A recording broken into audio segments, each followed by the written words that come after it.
Well, hello, people. Welcome back to 90 and Out. I'm Timothy, your host, and this series is all about what is the Bible.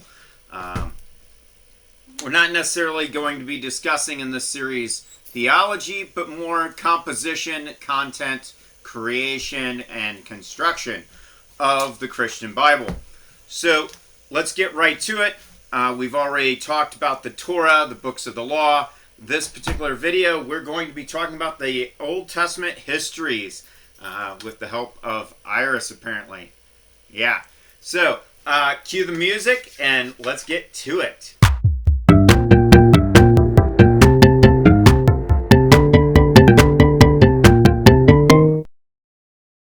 All right. So, welcome, one and all. Hopefully this series is benefiting you. If it is, go ahead and do the things that you do. If not, go ahead and comment. Let's get this discussion going. So, the books, I should say, of the Bible, the Christian Bible, there's 66 in the Protestant canon.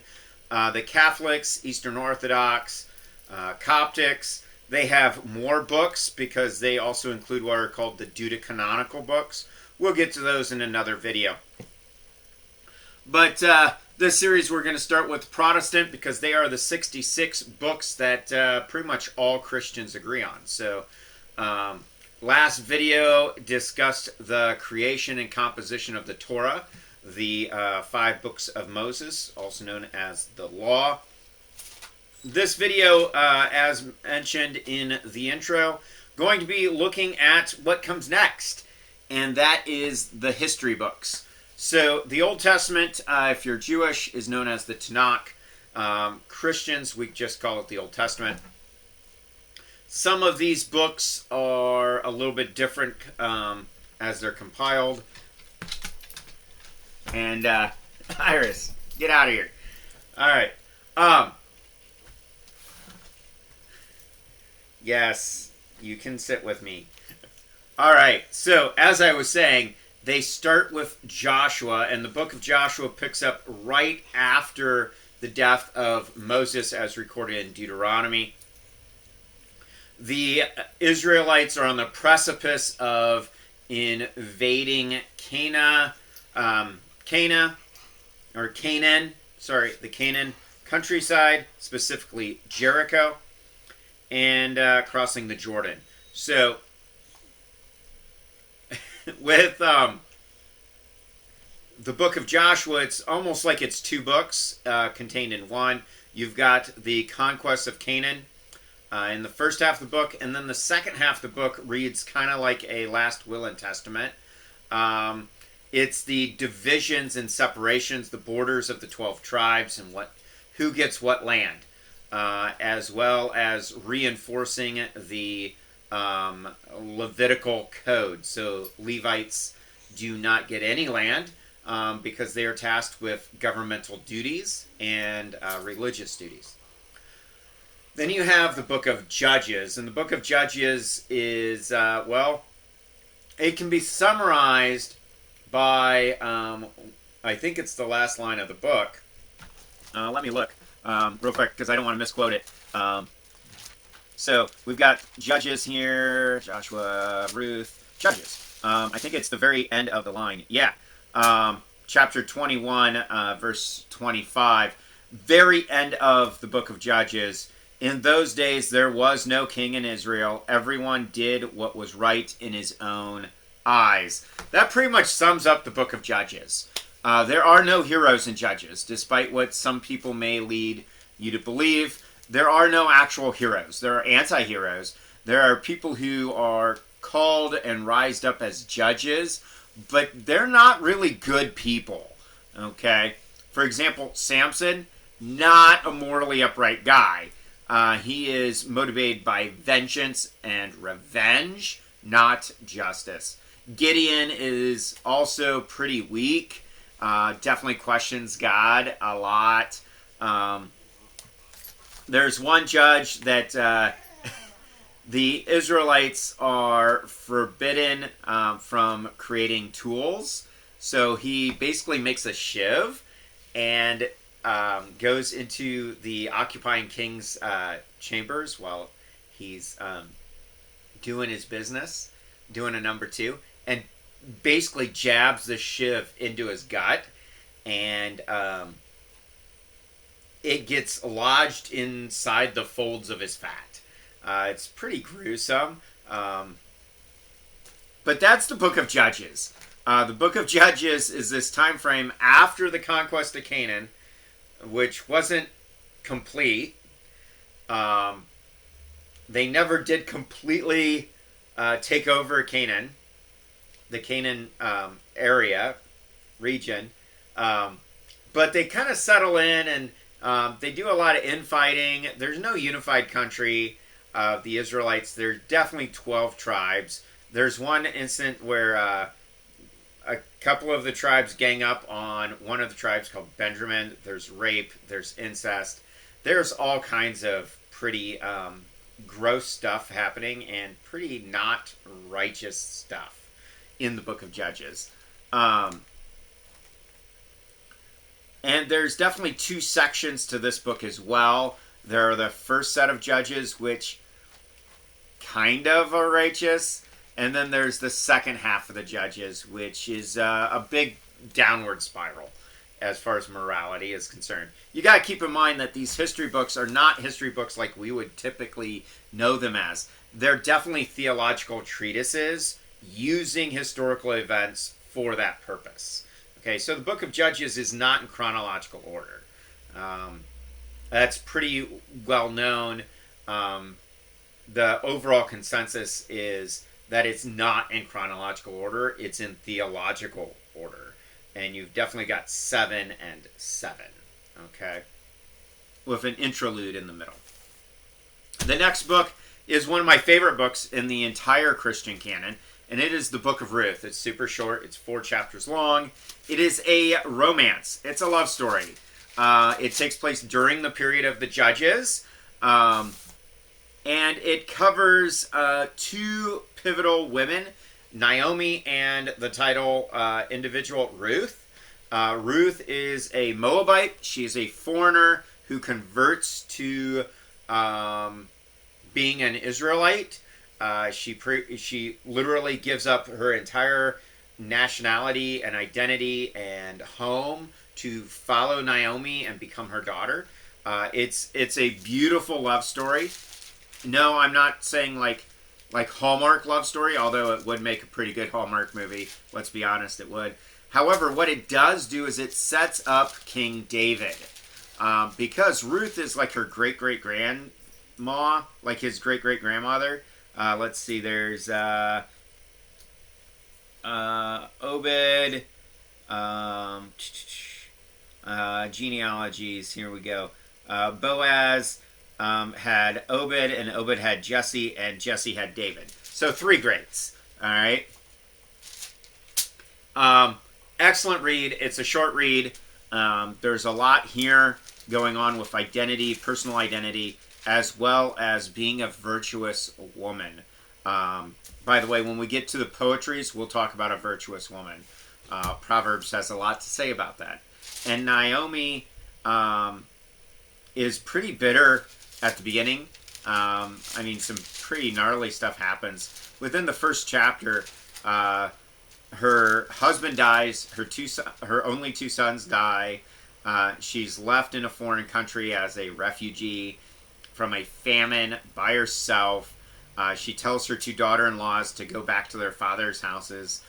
Basically, leave me alone to die, pretty much. One of them, Opa, she does do that, but Ruth does not. Ruth says, no, Naomi, I'm with you all the way. Wherever you go, I will go. Your people will be my people. Your God will be my God. Ruth is fully committed to not only Naomi, but to being an Israelite, to being a child of Jehovah. Which segues us into the first of 3 books that Christians separate into 6 books. So Samuel is 1st and 2nd Samuel, there's 1st and 2nd Kings, 1st and 2nd Chronicles. The reason there's 1st and 2nd has nothing to do with narrative. It has everything to do with memory space. So if we're talking, 21st century, beginning of the 21st century, modern day, we have so much memory on our hard drives, on our memory sticks, and on our phones and whatnot. Well, back at the time when this was being written, they used scrolls, and a scroll would literally get rolled up. Now you can imagine 1st and 2nd Samuel, there's a lot here text-wise. So that scroll was massive. So to make it easier to handle, they simply made it 2 scrolls. 1 Samuel, 2 Samuel. They're in chronological order. And Samuel is the main prophet during this time period. He anoints King Saul. He anoints King David. And you have this transition from 12 tribes of Israel that are very loosely connected, sometimes often fighting with each other as well as the neighbors, not getting along, to being a unified nation of Israel. And that starts really with King Saul. He does not actually unify all 12. He attempts to on many occasions, and possibly very briefly succeeds, but it's extremely short-lived. But he is the most prominent, so he's considered the first king of the unified country. And then you have David's rise to power from being a shepherd boy. You got Goliath in here. Samuel and Kings chronicles the kingly history of Israel. By the time we get to 2 Kings, we have a divided country. You've got Solomon, who's considered wise and has a reign of peace, relative peace. But as soon as he dies, there is civil war. Literally, on his deathbed, the very next thing we read is civil war. You have essentially 10 tribes in the north, known as Israel, and 2 tribes in the south, known as Judah, and they are at civil war. By the time the dust settles, they're completely separate countries, and it's known as the divided kingdom, north and south. And yes, north and south is geographic. It's a geographic barrier. You have Shechem and Shiloh in the north in Israel, and you have Jerusalem in the south in Judea as your prominent cities. And it follows the king's rise and fall. However, again, this is a theological, historical treatise, not a strict history. So you're going to see a lot in here where, like, even though the northern tribe, the kingdom of Israel under the divided kingdom, had some relatively successful kings, every single one of those kings are considered evil kings because they rebelled against the house of David. And the house of David, God gave a covenant.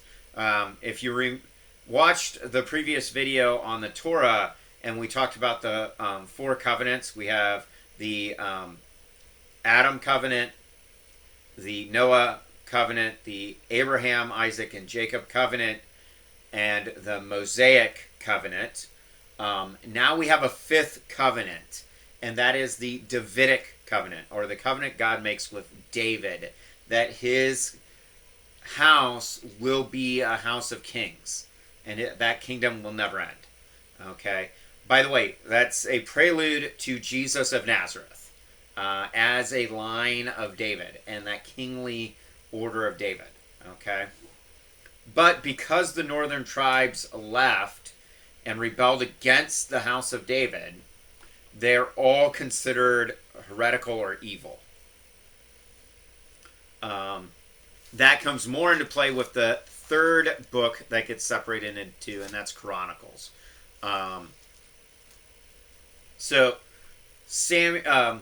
Chronicles covers the same events, mostly the same events, definitely the same time period. but does it from a priestly position rather than a kingly position. Much more theologically based reporting. So even today we have news outlets that have various biases, okay? They show their bias in how they report certain news topics, right? Well, back then they did too.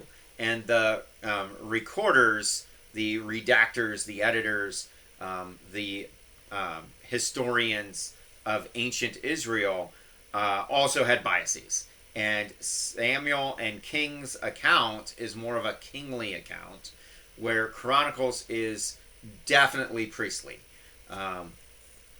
And that definite priestly account is on full display. So, for example, in Chronicles, there is extensive description and discussion on Solomon building the temple in Jerusalem. First planned by David and materials collected by King David, but then ultimately built by Solomon. There is no mention of that in Kings. It's a massive event, but Kings just doesn't mention it. Kings covers more of the conquest and the tributaries and client states and treaties and things of that nature. Also, in Chronicles, there's quite a bit of discussion on Solomon's many wives and the different religions that those wives partook in, and how that corrupted the Israelite people. Kings doesn't really mention that.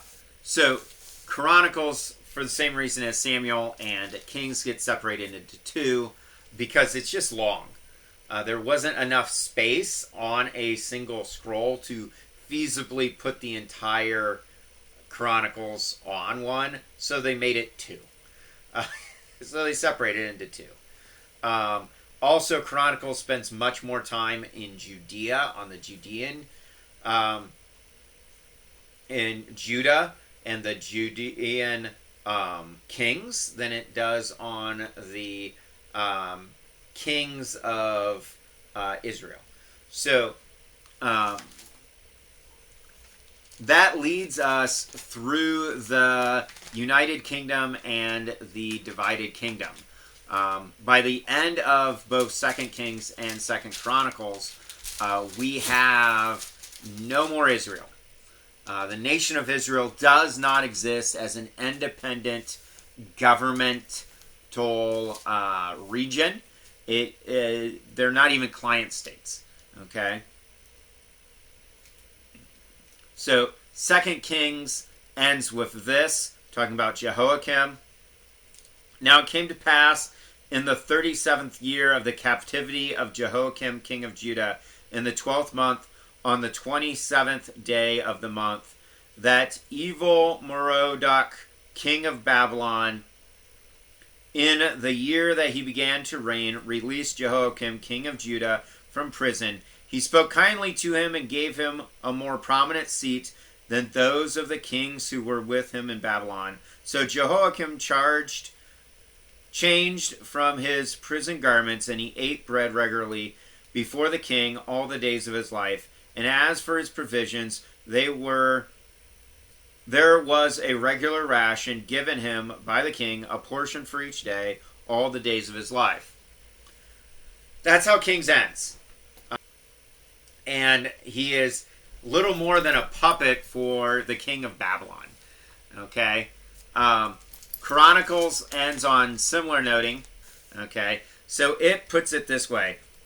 Now in the first year of Cyrus, king of Persia, that the word of the Lord by the mouth of Jeremiah might be fulfilled, the Lord stirred up the spirit of Cyrus, king of Persia, so that he made a proclamation throughout all his kingdom, and also put it in writing, saying, Thus says Cyrus, king of Persia, all the kingdoms of earth the Lord God of heaven has given me, to build him a house at Jerusalem, which is in Judah, who is among you of all his people, may the Lord his God be with him, and let him go up. Now, right before this, you have the fall of Jerusalem. Cyrus takes out Jerusalem. Okay? Just takes it out. Alright? Zedekiah reigns in Judah. Okay? You've got King Nebuchadnezzar. Why is that? Well, it's because it's a history of the people, not the nation. And that's something that, when reading the Old Testament, I think even myself, we don't appreciate enough and pay attention to enough. This is not a history of Israel. This is a history of the people of Israel. A gentleman that I came in contact with, he put it this way. He said, covenant theology is understanding God's covenant with his people and how those covenants progress. We have Adam, then Moses, then Noah, then we have Abraham, Isaac, and Jacob. They're lumped together because it's the same covenant. It just gets carried on from Isaac to Jacob. Okay, and then we have Moses and the Mosaic covenant, which is the majority of what we call the Old Testament law. And then we have the Davidic covenant, with the covenant with the house of David. But it seems like all is gone. Like, by the time you get done going through 2 Kings and 2 Chronicles, where's the hope? Where is... one person said it's Ichabod. God has left. Because both the northern kingdom and the southern kingdom, Israel and Judah, they're wiped out. There's a remnant left, but everything is decimated.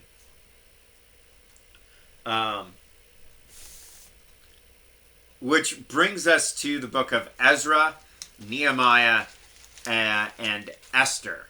Okay, those are the last three books in what's known as the history books. And they are books of the captivity. Now, we will talk about the prophets when we get to them.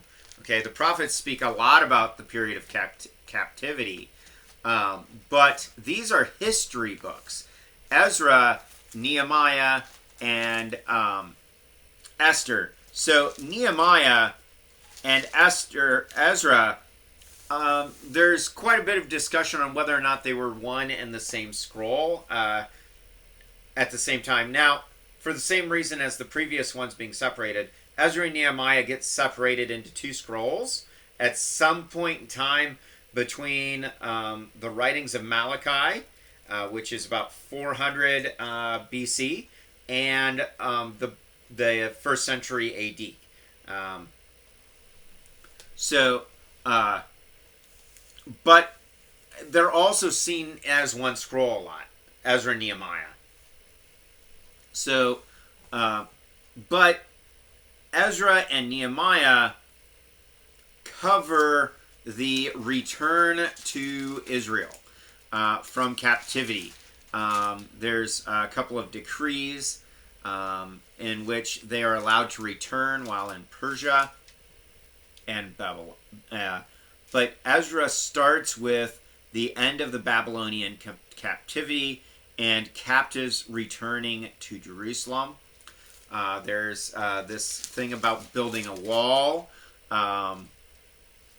and building a new temple, and how that temple is not as grandiose or awe-inspiring as the temple that once stood there under Solomon, and how the people are at a loss of identity. And this is also where we get the theory that Ezra, being a chronicler, writes the Chronicles. Also compiles the Torah into what we know as today as the Torah. Prior to this period of time, The Torah, the history of the kings, it's mostly oral tradition with some writings here and there. But it really comes into its final form, if you will. Its edited form under Ezra, with Ezra. Now, should that be problematic? Can we still call it the books of Moses? Yes. Why? Because it ultimately goes back to Moses. Okay? Ezra works as a editor, a redactor, a compiler. Later, there's an entire group of people known as the scribes. That's their entire job, is to do this stuff. Okay? And to preserve this history. But that's what Ezra and Nehemiah cover. Ezra and Nehemiah cover that return from exile back to the homeland. With rebuilding Jerusalem and a wall, they show up and it's in ruin. Nehemiah is pretty neat because he goes to the king and he's like, hey, my hometown is in ruin and I'm very upset. And the king's like, why are you upset, man? He's a cupbearer, and he's like, hey, dude, you're normally cheery. Like, what's going on? Why are you depressed? And he tells him, because I've gotten word and report that my hometown is left in ruin and rubble, and that depresses me, and I'd like to go rebuild. And the king is like, okay, sure. What do you need? What can I do to help you? And Nehemiah's like, okay, well, I need this much stone. I need this much lumber. I also need letters of passage to get from here to there, because the lower kings that are between here and there don't like us and are going to cause problems. And he's like, no problem. I'll give you whatever you want. And then he goes, oh, also, I'm going to need this much material for my house. And the king says, well, Nehemiah, how long do you think this is going to take? When do you plan on getting back? And Nehemiah goes, I don't plan on coming back, king. I plan on staying in Jerusalem. And he goes, oh, okay. Here you go. Have fun rebuilding the castle. Right? It's a pretty cool story of God's providence and how things work out. And then that leads me to the last book in the history section of the Old Testament, and that's Esther. Esther is interesting. So there are ancient texts of the Old Testament, of the Tanakh, and Esther's not there. Esther is left out on multiple occasions in antiquity. Also, Esther is hotly debated throughout Christian history. The church fathers debated the authenticity of Esther heavily, and not that it wasn't true or had an accurate portrayal of the history at the time. They didn't think it was made up. They thought Esther was real and was real history. They, however, had a hard time. They discussed it heavily and debated whether it was scripture. And the biggest reason for that is God's not mentioned at all. There are no heroes in the book of Esther, contrary to what some believe. Esther is not a hero. Esther is a very flawed woman. There is a lot of evil that takes place in this book. It definitely reads as a relatively not biased history of what happens with Queen Esther. Now, she's not a queen to start with. Queen Vashti ends up making her husband, the king, mad, and she gets booted. So he's like, hey, I need a new queen. I want the best, the hottest, the greatest, the best looking, and the most respectful woman in all of the land. And yes, there's a heavy emphasis on looks. Yeah. They go through this purification thing where they get pampered and basically have spa days every day for like 6 months with oils and lotions and perfumes. And then they have to basically get paraded in front of the king. This entire time, Esther is told by Mordecai to keep her Jewish heritage a secret, to lie about who she is. Not only does she lie about being while she is in this audition for being the queen, but she does while she's queen. Like throughout the entire book, Esther lies about who she is, lies about her history, and keeps it all a secret from the king. It isn't until the very night, the night before the Israelites, the Jews, are to be summarily exterminated, that she goes to the king and says, hey, by the way, if this happens, you're not going to have a queen anymore because I'm Jewish.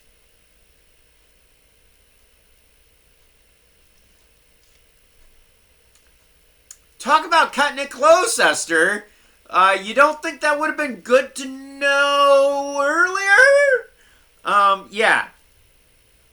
Mordecai is a backstabber. Mordecai is conniving. Haman gets a bad rap, but that's because Haman is arguably the villain. He's the one who wants to exterminate all the Jews. Haman basically pulls an Adolf Hitler, okay, and wants to commit mass genocide.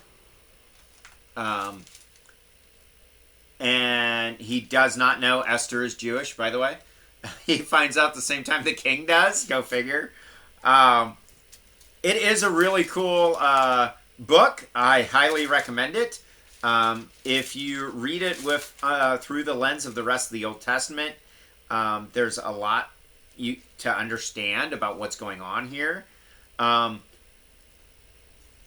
But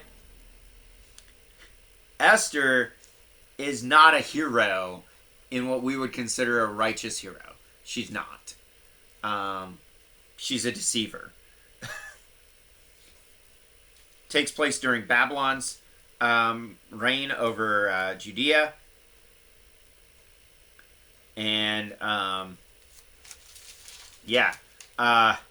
Haman conspires against the Jews and gets the king to issue an edict that basically says if you see a Jew, you can kill him. And they're not allowed to fight back. So you can just wipe them out. Yeah. I'm not a fan of exterminating entire groups of people, no matter who they are. So, yeah, Haman's straight up evil. However, Haman's ancestry is pretty fascinating. So if you go back to Kings and Chronicles, you'll read about how Saul was instructed by Samuel to eliminate a certain group of people. I think it might be the Amorites or Amalekites. Let me see here. Agites. Okay, it's the Agites, all right? The Agites were a particular thorn in the backside of the Jews of Israel back during the early days of the kingdom. And Saul is instructed to take the army and eliminate that threat once and for all. Okay, he's told to do that. However, he doesn't. Instead, he keeps the king alive, and he keeps a bunch of sheep and some other animals, and he also keeps all of the virgin girls. Now, some people might say, well, that sounds pretty vile. Why would suspicious? Why would he keep all of the young virgin girls? It might be because he wasn't really a good, upright guy. Okay. And Samuel is late to the party, And he goes, I thought God said to eliminate the threat once and for all. Isn't that the king of the Aggites? And why is there a bunch of bleating of sheep in my ear? Right? And it's from that moment on that it says the Spirit of God departed from Saul, and Samuel anoints David soon after that to be his successor. But that survivor is where we get Haman in Esther. He's an Agite, and Esther and Mordecai has to deal with Haman and Haman's cohorts, and existential threat to the Jewish people. Amazing how literally few hundred years later that threat resurfaces, right? So think about that. I've always found that fascinating about Haman and the connection with King Saul and following instructions, addressing threats when they are presented. However, Esther does come clean about who she is to the king, pleads for salvation of her people, and he issues a new order where they can defend themselves against any violence. He's not able to retract his previous edict, because once the king of Babylon issued an edict, it was considered set in stone, and often was literally set in stone. So he issues a new edict that allows, not only allows, but commands the Jewish people to defend themselves against any violence. The other part of that is he orders the immediate execution of Haman and all of his conspirators. So the books of the history end on this note. And King Ahasuerus imposed tribute on the land and on the islands of the sea. Now all the acts of his power and his might, and the account of the greatness of Mordecai, to which the king advanced him, are they not written in the book of the Chronicles of the kings of Media and Persia? For Mordecai the Jew was second to King Ahasuerus, and was great among the Jews, and well received by the multitude of his brethren, seeking the good of his people, and speaking peace to all of his countrymen. So I like how these books end, right? They end with this, like, wrapped in a nice, neat little bow, right? So those are the books of the histories in the Old Testament. The next section we're going to look at is going to be the poetries, which get a ton of attention. But with that, we're going to go ahead and close out this video. It's probably plenty long enough. And the next video we cover is going to be on the poetries. So let me know what you think. Cue the music.